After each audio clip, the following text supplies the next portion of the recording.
더마카와 함께 시선 집중의 문을 열겠습니다. 어서 오세요. 네, 안녕하세요. 더마카입니다. 클라우디아 님이 안녕하세요. 반려가족입니다. 낮에는 너무 뜨거워서 감히 산책을 엄두 낼 수가 없어서 새벽 5시에 일어나 산책을 합니다. 덕분에 시선 집중을 제 시간에 맞춰서 듣고 있습니다. 저 방송하려고 이제 나올 때 되면 반려견 데리고 산책하시는 분들이 꽤 계세요. 어떤 풍경인지 머릿속에서 그려집니다. 네, 너무 좋네요. 덕분에 시선 집중을 제 시간에 맞춰서 들으실 수 있다. 네, 그리고 박홍원님. 제가 요거는 살짝 믿을 수가 없는데 좀 MSG가 처진 느낌이거든요. 한번 들어보세요.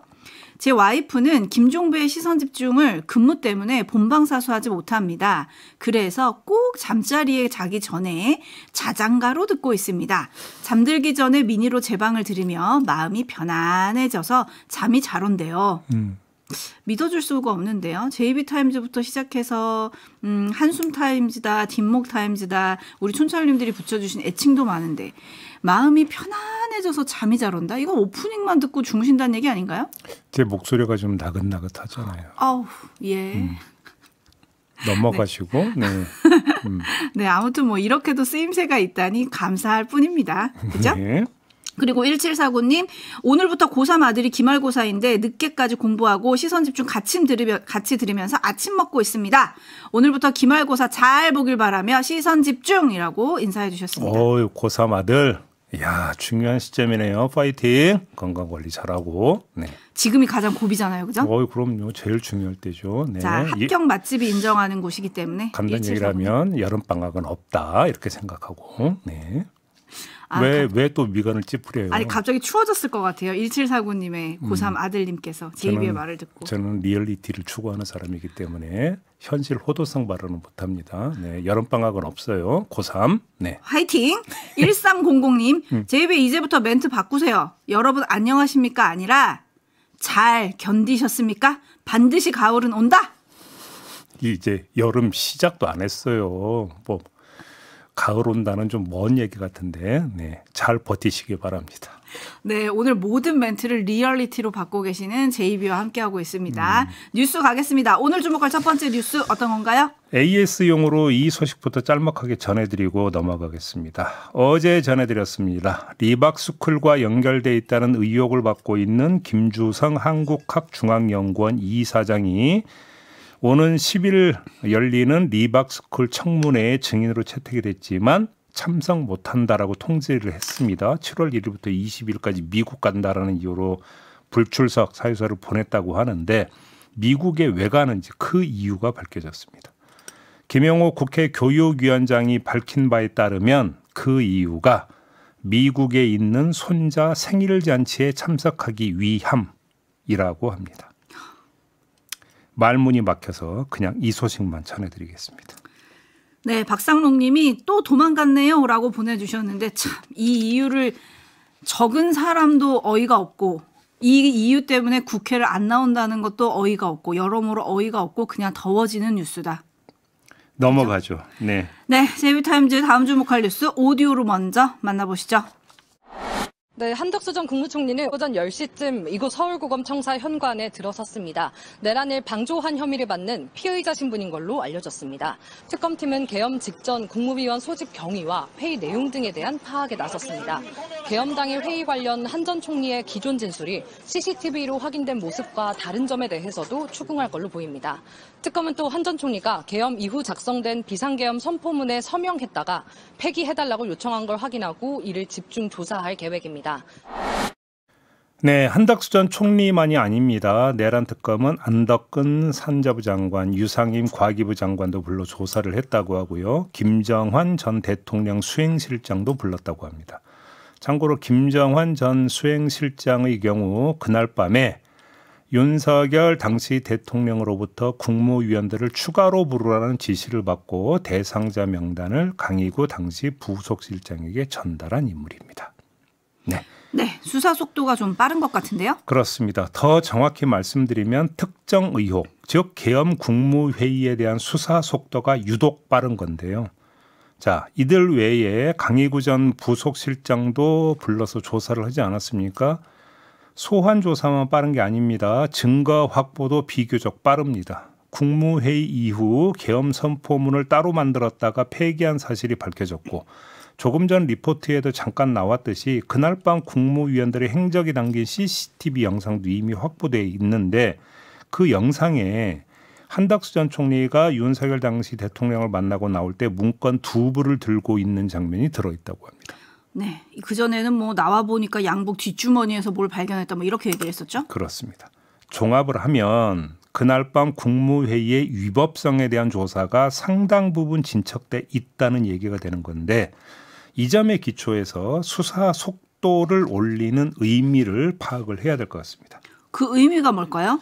외환죄와 같은 다른 혐의 이전에 내란 방조든 직권남용이든 이 국무회의의 위법성이 내란 특검의 1호 사법 처리 대상이 될 수도 있는 것 아니냐라는 의미를 갖고 있다고 볼 수 있습니다. 이와 관련한 관심사는 2가지인데요. 첫째, 사법 처리에 들어간다면 1차 대상이 한덕수가 될까 윤석열이 될까? 이게 지금 관심사가 되는 거고요. 2번째, 구속영장 청구 여부입니다. 이 혐의의 경우 등장인물이 상당히 많습니다. 그렇죠? 말 맞추기의 가능성이 그래서 그만큼 더 크다고 봐야 되는 겁니다. 자, 이런 점을 고려하면 구속영장 청구 가능성이 높다고도 볼 수 있는데 범죄에 대한 소명이 상당 부분 이루어졌고 증거인멸의 가능성이 높다면 그때는 어떻게 됩니까? 구속의 필요성이 상당하다는 판단으로 연결이 되는 거거든요. 바로 이 2가지 관전 포인트를 추출할 수 있다. 구속영장을 칠 거냐? 친다면 누구를 대상으로 가장 먼저 칠 거냐? 이게 관심사다 이런 말씀입니다. 네, 한 단계 더 넘어서 주목해야 될 점을 지금 JB가 꼬집어 주신 거고 한덕수 전 총리가 지난 5월 2일 대선 출마를 선언을 했잖아요. 그렇습니다. 그때 한 말 잠깐 들어보시죠. 저는 제가 사랑하는 대한민국의 미래를 위해 우리 모두를 위해 제가 할 수 있는 일을 찾기로 마음먹었습니다. 네, 정말 이거였는지는 물음표를 찍어야 될 것 같은 게 어제 사법어때 시간에 잠깐 언급을 했습니다. 이때 갑자기 이랬던 것이 혹시 자신에게 닥칠 사법 리스크 대비용으로 대선 후보 자격이 필요했던 게 아닌가라는 의문이 제기가 된 바가 있었거든요. 이렇게 연결지어서 볼 측면도 있다라는 말씀도 함께 드리겠습니다. 네, 해오름님이 이런 댓글 보내주셨어요. 이거는 저도 좀 크게 외쳐야 돼가지고 들어주세요. 여러분 서로 사랑해야 합니다. 무슨 장면인지 아시죠? 예. 저 광주 가서 외친 거 얘기하는 거죠? 네, 요런 댓글이 들어왔고요. 수사 피하려고 그런 거 아니냐라고 뭐 김창면님, 기억지은님, 그다음에 어웨이스님 뭐 많이 보내주셨고요. 김지원님, 정진석 실장도 조사해야 하지 않습니까? 네, 조사 대상에 올라 있다는 거 아니겠습니까? 조만간 부른다고 하니까 좀 기다려 보시죠. 네, 그리고 국무위원들도 전원 다 다시 부른다는 거잖아요. 그렇죠? 예. 네, 지켜봐야 될 것 같고요. 그리고 특검 관련해 가지고는 이제 3특검이 본격적으로 수사에 돌입한 거 아니겠습니까? 네. 관련 소식도 계속 나오고 있는 상황인데 어제 전해진 소식은 대규모 출국 금지 소식이었습니다. 김건희 씨 출국 금지 됐고요. 내란 특검팀은 최상목 전 경제부총리랑 이상미 전 행안부 장관 등에 대한 출국 금지도 연장했다고 밝혔습니다. 더불어서 오늘 새벽에 들어온 뉴스가 있는데요. 김건희 특검팀이 최근에 남부지검으로부터 건진법사와 관련된 수사 기록을 받았잖아요. 네네네. 거기에서 우리가 그렇게 궁금해하던 샤넬 그 구두 사이즈 있잖아요. 250mm. 네, 그게 나왔다고 합니다. 네. 근데 김건희 씨의 실제 발크기도 250에서 260mm 안팎인 걸로 알려졌다고 해요. 이게 여자들은 운동화냐 구두냐 샌들에 따라서 약간씩 차이가 좀 있거든요. 확인은 좀 해봐야 될 것 같습니다. 남자도 그래요. 네. 아, 남자도 그래요? 네, 신어봐야 합니다. 신발은 그렇군요. 정말로. 네, 아무튼 우리가 궁금해하던 사이즈는 나왔다. 과연 이 신발이 누구 거냐? 이것도 좀 특검팀이 밝혀줬으면 좋겠네요. 네. JB타임즈 다음 주목할 뉴스는요? 감사원이 한남동 관저 공사 등에 대한 감사를 벌이는 과정에서 전 경호처 간부의 진술을 확보해서 검찰에 넘겼다고 합니다. 관저에 스크린 골프장을 설치했고 스크린 골프장에 인조잔디와 티박스, 소파까지 설치돼 있었으며 이 간부가 공사를 맡은 현대건설의 담당자에게 비용을 대신 내달라고 부탁했으나 현대건설이 난색을 표했다는 내용이라고 어제 JTBC가 보도를 했습니다. 자, 네, 이러면 어떻게 되는 건가요? 따질 점이 한두 가지가 아닌데요. 첫째, 위증 문제가 발생합니다. 국회에 출석했던 정진석 비서실장이나 김성훈 경호차장은 모두 스크린 골프장 설치 사실을 부인했었습니다. 아주 대놓고 부인했었는데 김성훈 차장의 지난해 11월 1일 국회 발언 잠깐 들어보시죠. 제가 증인 선서까지 했습니다. 없습니다. 네, 증인 선서까지 했다고 하면서 없다고 했습니다. 근데 있으면 어떻게 됩니까? 이건 위증이 돼버리는 겁니다. 그죠? 네. 사법 처리 대상이 된다 이런 말씀을 드리겠고요. 두 번째, 감사원의 조치인데 감사원이 이런 진술까지 확보해 놓고도 감사 결과에 그 내용을 제대로 담지 않았습니다. 들어보셨습니까? 감사원 그 관조공사 감사 결과에서 이런 스크린 골프장 설치되어 있다는 얘기 들어보셨습니까? 그러면 최소한 부실이고 최대한 은폐에 해당이 될 수도 있다. 도대체 왜 이걸 그런 감사 결과에 안 담았느냐? 이 얘기로 또 연결이 될 수가 있습니다. 이 점도 지금 체크를 해야 되고요. 세 번째, 수사인데요. 자, 그럼 스크린 골프장 설치 비용은 어떻게 처리가 된 걸까요? 그 과정에서 위법행위는 없었던 겁니까? 아울러 현대건설 담당자에게 비용 대납을 요구한 행위 자체는 위법입니까? 아닙니까? 이거 지금 사법적으로 가려야 되는 거 아니겠습니까? 자, 그러면 감사원에서 이런 진술을 넘겨받은 검찰은 이에 대해서 수사해서 조치했습니까? 검찰이 이런 그 수사했다. 그래서 이렇게 조치했다는 발표 저 들어본 적이 없거든요. 그러면 검찰은 또 뭉갰던 겁니까? 이것도 밝혀져야 되는 것이죠. 네, 감사원과 검찰에 대한 수사까지도 필요하다 이런 생각이 들고요. 김용현 전 장관 그때 그리고 전 경호처장이었죠. 네. 이 사람이 이거를 직접 챙겼다 이런 KBS 보도가 또 이어졌지 않았습니까? 네네. 그리고 무슨 예산으로 지었냐? 일단은 경호처 예산으로 지어졌다 이런 보도가 있었습니다. 관련해서 어제 윤건영 의원은 이면 계약을 했다는 정황 증거도 제보를 받았다고 했거든요. 이거는 지금 끝까지 파고 들어가야 국가 예산 처리 문제까지 얽혀 있기 때문입니다. 네. 네. 팔 게 너무 많습니다. 제비타임즈 다음 주목할 뉴스는요. 네, 팔게 이것도 팔 건데요. 네. 자, 북한에 무인기 보냈다라는 의혹 관련해서 후속 보도가 계속 나오고 있는데, 자, 오늘은 이런 보도가 있었습니다. 국방부 감사관실이 지난달 말에 현황 조사를 해서 그 보고서를 만들었는데 이 보고서를 보면 드론 작전 사령부가 지난해 10월 15일과 12월 19일 각각 백령도와 속초대대에서 소형 정찰 드론 기체 2대를 잃어버려서 찾지 못했다면서 그 사유를 원인 미상이라고 기록을 했다고 합니다. 이 그 분실됐다라고 하는 이 드론이 바로 북한에서 발견됐던 그 드론과 동일 기종으로 지금 알려져 있다고 하는데요. 참고로 지난해 10월이죠. 북한 외무성이 한국 무인기가 삐라를 살포했다고 발표한 시기. 그다음에 11월 초 북한 함경남도 차호 잠수함 기지로 드론을 보냈다라는 군 내부의 제보. 이 두 가지와 국방부 현황조사 보고서에 담겨 있는 분실 시점이 맞물립니다. 여기서 10월 15일과 12월 19일 분실 시점이라고 하는 것은 뭡니까? 분실된 사실을 확인한 시점이라고 봐야 되는 것이겠죠. 그러면 사후작용이라고 봐야 되는 거니까 맞물린다. 이렇게 이해를 할 수 있을 것 같고요. 그런데 국방부 조사가 또 그러면 튼실했냐 이렇게 보기도 힘든 게 국방부가 드론사 예하 김포, 백령도, 연천, 속초 가운데 백령도 대대는 방문 조사하지 않고 그냥 유선 조사만 했다고 하는데 그 이유가 배편 예약이 꽉 차서 방문 조사를 하지 못했다. 이렇게 설명을 했다고 하는데 이것도 솔직히 좀 이해가 안 되는 건데 사실 이거는 부차적인 거고요. 아무튼 분실됐다라는 드론 이 분실이 확인된 시점하고 그 거슬러 올라가면 북한에 이 드론을 보냈다라고 하는 그 시점과 맞물린다. 그리고 동일 기종이다. 이게 뭘 의미하는지 더 이상 설명이 필요 없는 거 아니겠습니까? 네, HBYI님이 군대가 분실했다고? 아니, 이걸 믿으라고요? 아니 이건 누가 스리슬쩍 들고 나갈 그런 성질의 물건이 아니지 않습니까? 예? 아 근데 군대에서 이런 보고서가 있을 수 있군요. 원인 미상. 아니 그리고 훈련 중에 만약에 했다면 훈련 중 분실이라고 적어야 될 거 아니에요. 그러니까 그것도 아닐 거 아닙니까? 원인 미상이 나올 수가 있습니까? 아일리님이 그냥 알고 있었는데 모른 척한 결과 아니냐. 네. 이렇게 올려주셨고 물프레님이 오늘 어째 뉴스가 전부 다 뒷목의 연속입니다. 뭐 오늘만 그랬나요? 갑자기 죄송해지네요. 근데 뉴스가 다 이래요. 이거 어떡하죠? 아, 그런데 파야 될 것도 많고. 당분간 계속 그럴 것 같은데요.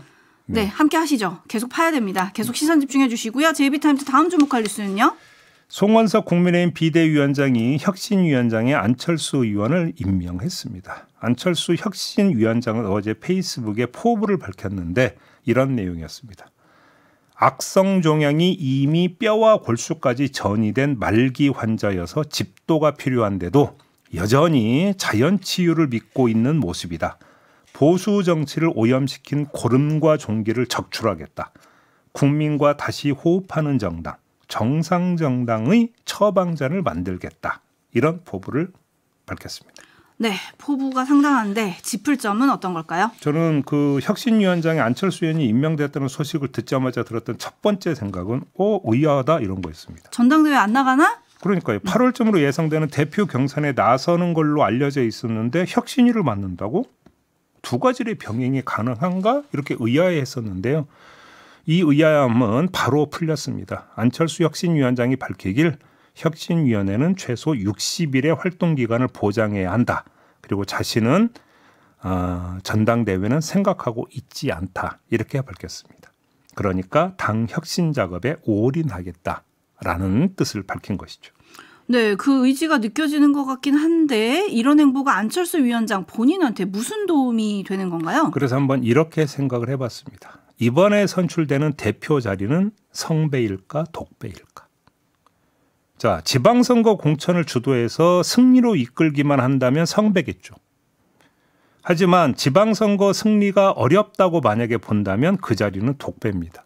또 책임을 온팡 뒤집어쓰고 물러나야 되는 자리가 됩니다. 더구나 차기 대권을 노리는 사람이라면 승부수를 띄워야 하는 건 내년 지방선거가 아니라 28년 총선이라고 봐야 될 겁니다. 바로 이런 점을 고려한 거 아닌가라는 생각을 해볼 수도 있습니다. 안철수 위원장이 혁신위원장 활동을 토대로 당내 지지 기반을 넓히면서 차차기 대표직을 노리려 한다라는 전망이 도출이 된다라는 건데요. 물론 이런 분석과 전망은 제3자의 전망이 아니라 안철수 주인공 시점에서의 분석과 전망일 수도 있다. 따라서 성공 여부는 논외의 사항이다라는 말씀, 이 사조까지 함께 붙이겠습니다. 네, 옥황상제님은 내란 동조 의원부터 제명하시면 믿어보도록 노력하겠습니다. 라는 댓글 보내주셨고, 데이지님, 진단명은 민심 외면, 처방전은 국민 눈높이. 딱 요렇게 나와 있는데 이 처방전대로 약을 복용하지 않으니 문제인데 과연 의사 출신인 안철수 위원장은 이 처방전대로 약을 쓸 거냐 여기에 주목하겠다 이렇게 올려주셨네요. 그렇습니다. 네, 한번 지켜보도록 하고요. JB타임즈 함께하고 계신데요. 다음 주목할 뉴스는 어떤 건가요? 윤석열 전 대통령이 2023년 10월 27일 유림간담회를 위해서 경북 안동의 병산서원을 방문한 기념으로 소나무 한 그루를 심었습니다. 그리고 나서 방문 기념식수 대통령 윤석열이라고 적힌 비석도 누군가에 의해서 설치됐습니다. 그런데 이 두 가지 모두 불법이었다고 합니다. 소나무가 심어진 곳은 병산서원 입구 인근으로 국가지정 문화유산 구역이었다고 합니다. 이 구역 안에 나무를 심거나 기념물 등을 설치하려면 관할 지자체에 국가유산 형상 변경 신청을 해야 하고 이 신청을 받은 지자체는 국가유산청에 이걸 전달해서 허가를 받아야 되는 건데 이 절차를 전혀 거치지 않았다. 그래서 불법이다. 이런 이야기가 지금 나오고 있는 거고요. 네. 자, 또 하나. 어느 순간에 갑자기 이 비석이 없어졌는데 지금 안동시에서 나오는 이야기는 1, 2주 전쯤에 없어졌다. 요 얘기만 지금 나오고 있다고 하는 겁니다. 그럼 지금 비석을 누가 설치했는지도 사실은 밝혀지지 않았는데 비석을 누가 그러면 또 철거했는지도 밝혀지지 않고 있다고 합니다. 이게 있을 수 있는 일입니까? 네? 아, 그러니까 이 뉴스 진짜 황당하던데. 아니 이게 저는 도저히 이해가 안 되는데 아니 누가 설치했는지도 모르는데 계속 그러면 그냥 놔두고 있었고 근데 한 기자가 안동시에 진짜 확인했다고 어제 JTBC 뉴스에서 본 것 같은데 기자가 확인했다는 거잖아요. 네. 그러니까 안동시에서 그랬다는 거잖아요. 아니 대통령이 심고 대통령이 이렇게 하는데 법이 이런데 먼저 신청하세요 이런 얘기 할 수 없었던 거 아니냐. 아니 라고 하소연을 했다는데 뭐 일간 이해는 갑니다만 그래도 참 아니 어이가 그리고 없죠. 비석이 없어진 게 1, 2주 전쯤이라고 지금 나오잖아요. 그러니까 아무도 신고도 안 하고 찾지도 않는 거잖아요. 지금. 아무도 신경 안 썼다는 얘기잖아요. 사라진지도 모르고 있었다는 얘기잖아요. 그 얘기는 뭡니까? 완전히 사각지대에 놓여 있었다라는 겁니다. 그 이유가 뭐겠어요? 대통령. 이 세 글자 때문이라는 거 아니겠습니까? 그렇게 이해를 해야 되는 거잖아요. 그런데 아무튼 바람보다 빨리 비석이 사라졌다. 갈 때보다 빠르더라. 이 점도 함께 말씀을 드려야 될 것 같습니다. 네, 이동원님 불법의 연속이었네요 보내주셨고 임금님께 캔디님은 파파불이라고 보내주셨어요. 파도 불법. 마무리하죠. 더마카 수고하셨습니다. 고맙습니다.